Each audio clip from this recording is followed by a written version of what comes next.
that length and breadth is about 200, 300 kilometers. So if a Hindu dies somewhere in Larkana or a place about 400 kilometers away from Lahore Shamshan Ghat, then they have to travel, they bring the body to Lahore for Shamshan Ghat, and they're very poor, so they have no option, but they have to bury all their relatives, because if you do Daha Sanskar, then Muslims would come and they will throw stones, they won't allow you to burn your bodies. Apart from this, if you move towards Tharpurkar, that district is Tharpurkar. In Tharpurkar district, it was a Hindu majority district till recently. And when there was a conflict in the borderline of Pakistan and Afghanistan, then at that time, a large number of fanatics, as the war was going on, they shifted to Tharpurkar district. And they are moving around in all the villages and all the places and asking the people to convert. And in Tharpurkar, which was a Hindu majority area till 1971, the situation later on become very difficult for Hindus. As I give you the example that if you are a Hindu, as you are called kafir, kafir is unholy. So if you are a kafir, then they say that if in sweet shop, if Hindu boys are workers, so they say if you employ these kafirs in your shop, we won't buy sweets from you. The moment you get some employment in some meat shop, then they will come and say, sorry, coffees are working, we won't buy anything from you. There is a complete boycott. Then they would ultimately get unemployed. And then the cups, as they say, the cups of coffees in all that tea shop, the cups of coffees are different. Cups of Hindus are different. They are put at the most dirty place of the shop. So cups of coffees are different. And if you are a Hindu and going to a tea shop, then you will have to take out your cup from that dirty place, wash it yourself, have your tea, purchase your tea, then keep your that cup over there. It is happening in Tharpurkar every day. No temples in Tharpurkar area or Pakistan. It's few temples in Karachi only. Even in Lahore, my friend often goes there. In Lahore also, the famous temple of love, that is there, but there is no idol. Ram idol is not there. It's only a picture of Ramaji is there. So that allows us to have our idols. We are idol worshipping people. And most of the population in Sindh area, we have got a very serious problem where the Hindu girls are being continuously kidnapped. And when they get them kidnapped, they take them to madrasas and they say they have got converted. So if we file the cases in the court, we say no, it was a post conversion. Then they say the court person will go to the madrasa. The lady would come with a burqa and say, I have, on my own have converted. We have recently our campaign about the conversion of that lady who was a doctor. That has taken place. About more than 1,500 reported cases in Sindh province of forced conversion and kidnapping, forced marriage of Hindu girls. Reported matters. People say that unreported matters may be much more than that. So this is also happening. As my friend Gyan Singh, who was the Human Rights Minister of Pakistan, he was in India for some time. I asked him, how do you feel over there? He said that it is, being a Hindu or being a minority in Pakistan, the feel is that as if you are living in a mosque. I don't know whether any one of you has ever visited a mosque. Kindly go to a mosque, be there for some time, and then you will realize that how difficult it is.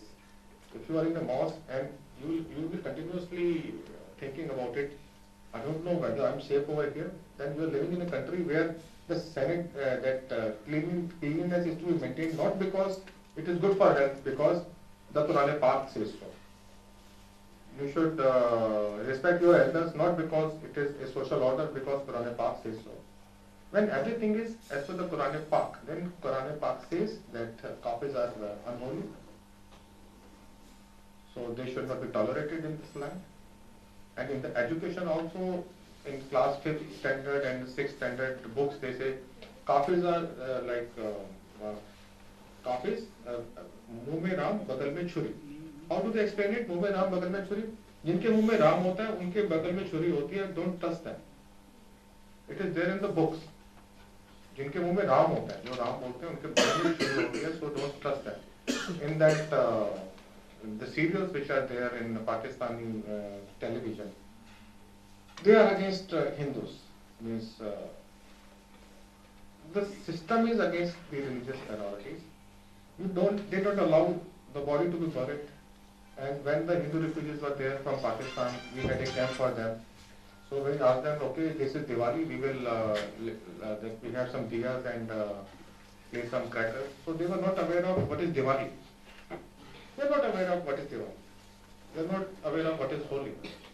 Because they are not allowed to practice Diwali or Holi. A Hindu boy, if he is getting married, cannot put a sehra on his head. So that way it is not a second rate citizens of that country. It is that they are at the verge of ethnic cleansing.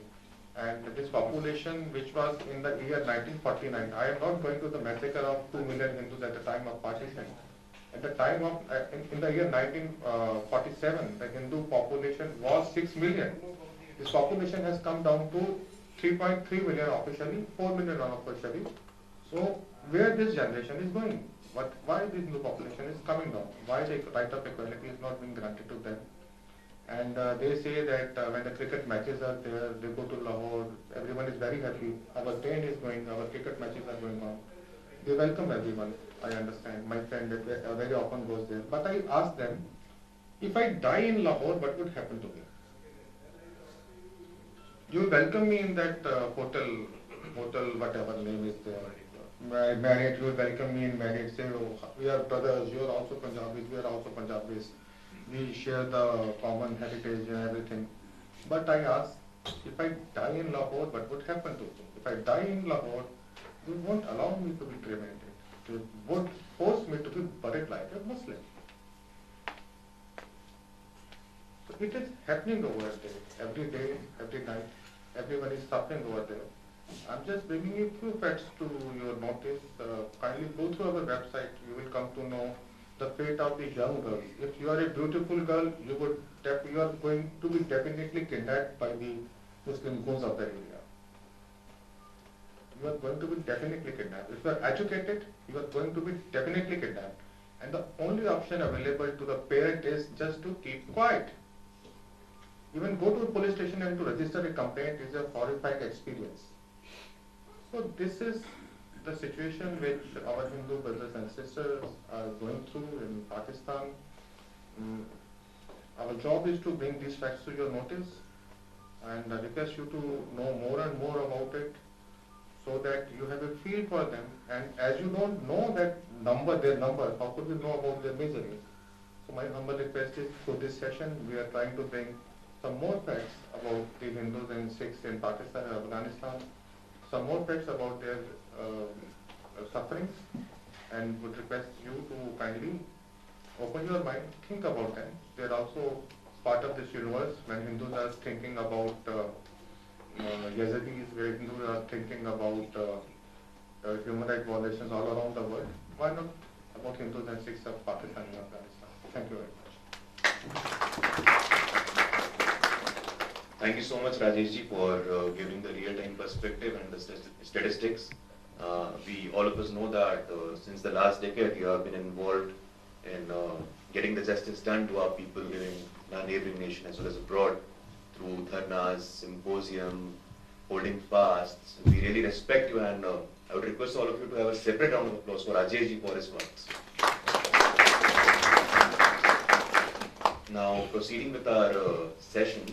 Now, I would like to request Mr. Amitabh Soni, a very youthful thinker and also director of Hindu Human Rights London chapter. He has also been associated with the Overseas Friends of BJP. Now, let's request him to come to the dais and give us his perspective. Mr. Soni.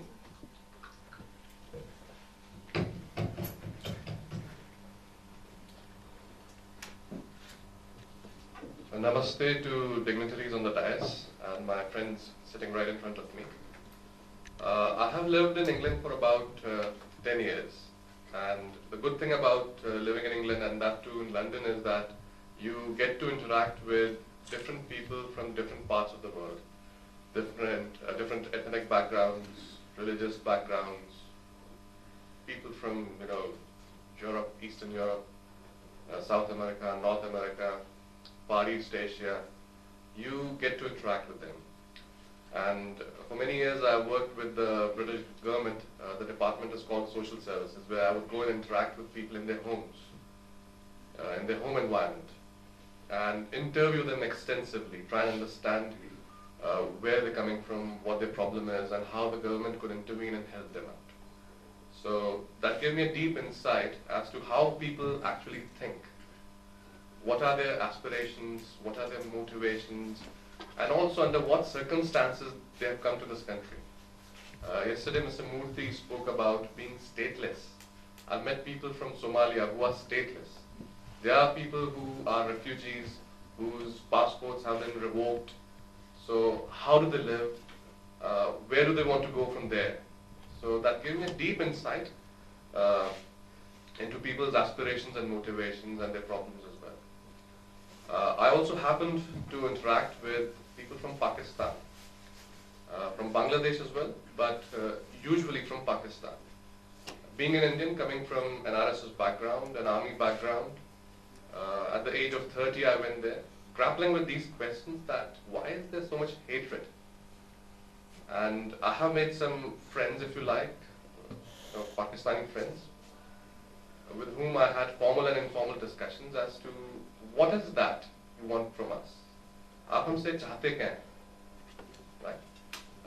Racially, we are the same people. We share the same history, the same ancestors, and to a great extent, the same culture as well. And I did get some satisfactory answers. अभी राजेश जी ने काफी detail में बताया कि क्या होता है, बहुत कुछ शायद आप लोगों को पहले से भी पता होगा कि पाकिस्तान में क्या हो रहा है. वो स्कूल पे जो हमला हुआ था, the school that was attacked in Pakistan. If you think, if you ask yourself, why would somebody do that? If you murder a person, within, deep inside, you have to be convinced. You have to be convinced that I'm doing the right thing. Isn't it? चोर भी जब चोरी करता है या कोई डाकू डाका डालता है, तो वो अंदर से कन्विंस्ड होता है ना. वो ऐसा नहीं सोचता कि मैं बुरा काम करने जा रहा हूँ. So what is that deep inside that convinces the person to commit such horrendous acts? 10 years back, I have this friend with the BBC Hindi service, used to work with my brother. We would debate, long debates about India, Pakistan. And mind you, not everybody from Pakistan is stupid. Like we make jokes about the Pakistan library. How many books are there in the Pakistan library? And the joke is that there's only one book. So that is not the case. There are well-read, learned people from Pakistan as well. You're going to hear Dawood shortly, and your misconceptions would be cleared about Pakistan. So he would argue with me that we have this idea that we're trying to push, which is that we need to create a Muslim brotherhood. And the Pakistan army also backs that. So I asked further, very in depth, so I probed further. What comes out is that they have this idea that our truth, our version of truth is the only truth. Do you know how do you convert to Islam? Does anybody know here? When you go to somebody, you go to a mullah and say, I want to convert to Islam. What are the two things you're supposed to believe in? Sorry? Somebody? Yeah. Allah is the only God. Allah and Muhammad. Allah is the only God. Allah is the only God, and His messenger, Prophet Muhammad, is the last prophet. These are the two things you have to believe in, right? So this is the idea. When you say He's the last messenger, what does it mean? It means that anybody after that, like Sri Ravi Shankar, Swami Vivekananda, that long list that we all can give, they stand nowhere. So you have to believe what the Prophet said. And they're very clear about that. See, no ideology is preposterous or stupid because it doesn't look good. From outside, people living outside India, will share this with you, my friend from New York, will agree with me. They would make fun of Ganesh ji that you worship an elephant god. आपके भगवान तो हाथी हैं, हनुमान जी बंदर हैं. They find it preposterous. But an ideology is not preposterous because it sounds or seems like one. It is preposterous because the consciousness that it creates within you. आपके अंदर जो चेतना वो विचारधारा पैदा करती है, वो ये तय करती है कि आप कितने सम्माननीय, मूर्ख या विद्वान हैं. Now what happened with Pakistan? This is again from my interactions with them and some reading that I've done, but mostly my interactions with them. Their history starts with Muhammad bin Qasim. The history that is taught in Pakistan starts with Muhammad bin Qasim. Who was Muhammad bin Qasim? I would urge the youngsters sitting there, please note down this name and Google it. Muhammad bin Qasim.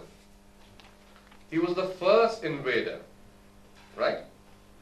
And they call him the first Pakistani as well. In certain ways, they're right. So he came in, if you look at or watch their documentaries, they would tell you that he came in and there was jahalat, ignorance in India.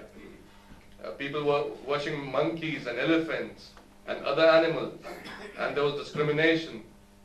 And then this gentleman comes and he enlightens everybody. They don't say how many people he killed, but the term they use is enlightenment. So he comes and enlightens these people and relieves them of all this ignorance. So that is how the history of Pakistan starts. Now my question to them was, or still is, what happened before that? Well, that's where we start. I said, hang on. You have a history beyond that. You don't tell your kids or your scholars don't write about them. Oh, no, we don't. We start from here. Where is the problem with this thinking? History is something that has happened. You cannot choose your history. How can you be selective about history? Future, of course you can choose your future. Right, I have to go this way, not that way. But how can you be selective about your history? So this is the ground where they falter, that they are selective about history. Right? Now, Pakistan, Bangladesh and Afghanistan, these are essentially not the land of Muslims, but these are lands for Muslims. Understand the difference? ये मुसलमानों की ज़मीन नहीं है, ये उनके लिए बनाई गई है ये ज़मीन. क्योंकि वो जितना पीछे जाते हैं, जितना खोदेंगे, उसमें से उनको हिंदुस्तान, भारत ये मिलता जाएगा. Now, what is this imperialistic mindset? You have to understand that as well. Why are we discussing this? Because you need to understand the problem and only the solution will come. For them, I'll give you an analogy.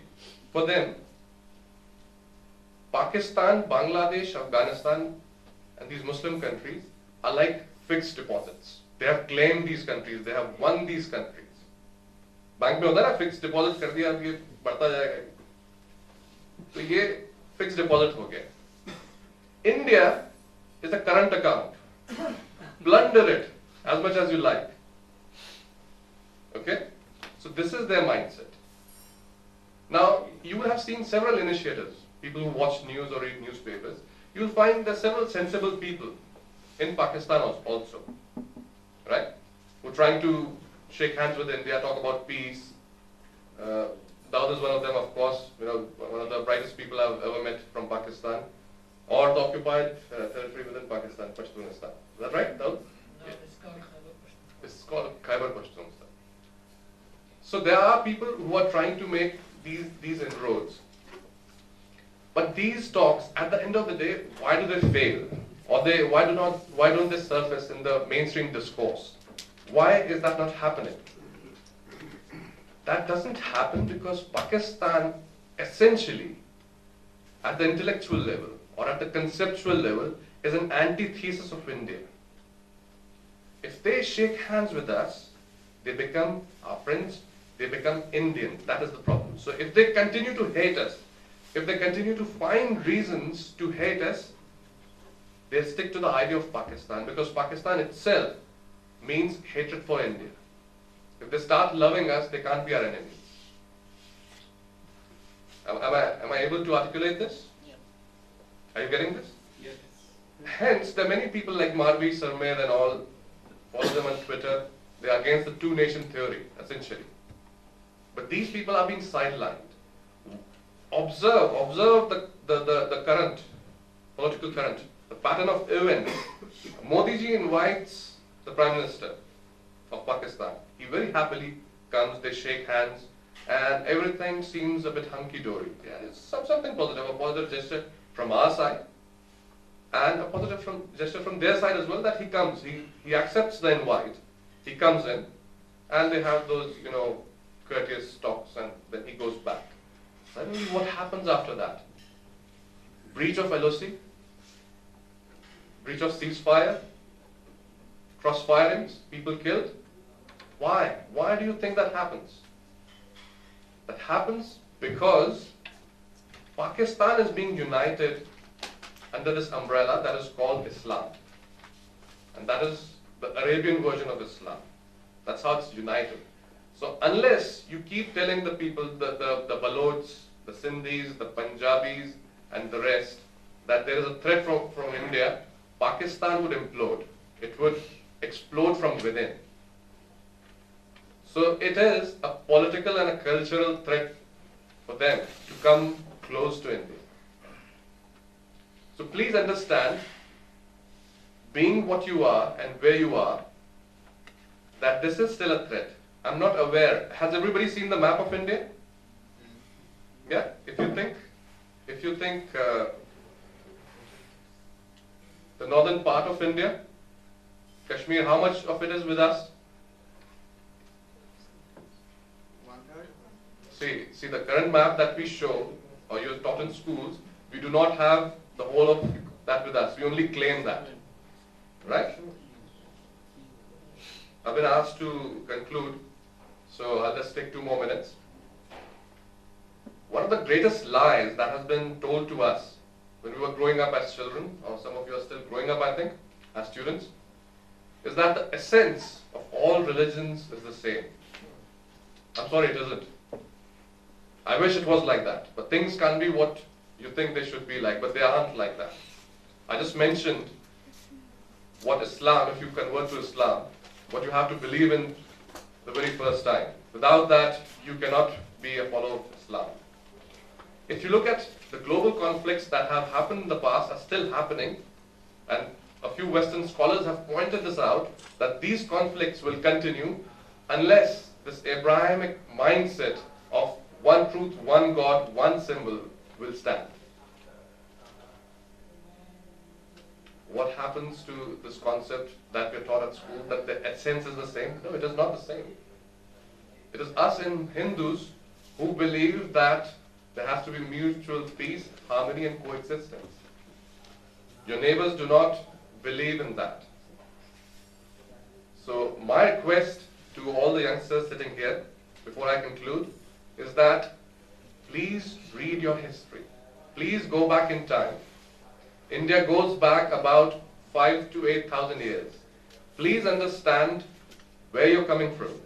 It is important to understand because where you stand today was decided on the basis of where you came from, who your forefathers were, what you wear today, and also where you're headed tomorrow.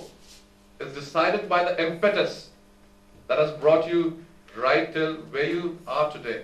So please read our history.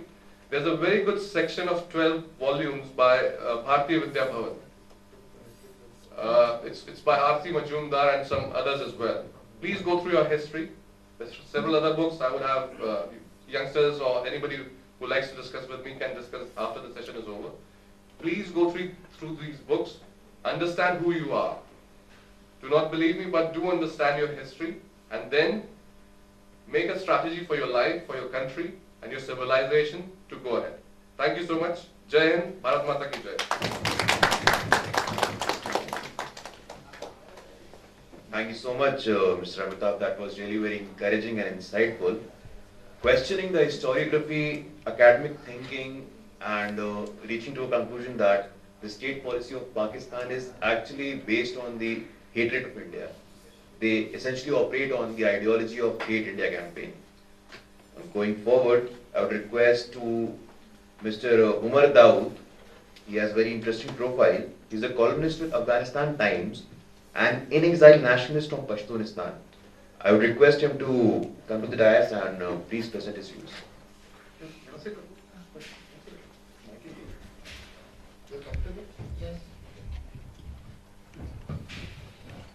Thank you. Namaste. Your friends and panelists at the guys, thank you all for coming here. I will start with a little bit introduction of myself. I come from the Pakistan.